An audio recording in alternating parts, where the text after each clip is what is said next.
AI and RPA, we're all thinking about how to use it most effectively. And one of the things that your employees immediately go to, and we talked about this earlier, is that means I'm going to lose my job. You're going to automate my job away.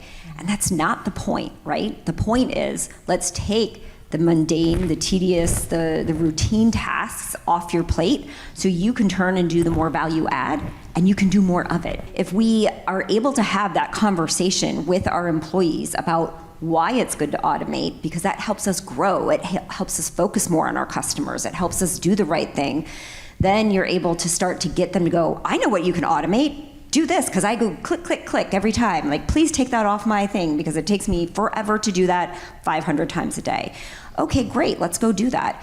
The more we can think about it in that way of how do you have an employee see the value in using AI, ML, automation in order to do their job, then they're going to start to get excited about it and go, what if, right? What if we could do this, this, and this? What if we could use data to help us make this decision rather than me having to figure it out every time we go through it? So the idea is that how do you use those technologies plus the human in order to deliver better service for your customers, rather than how do you replace the human? And that's a conversation that everybody really needs to be having in the workplace.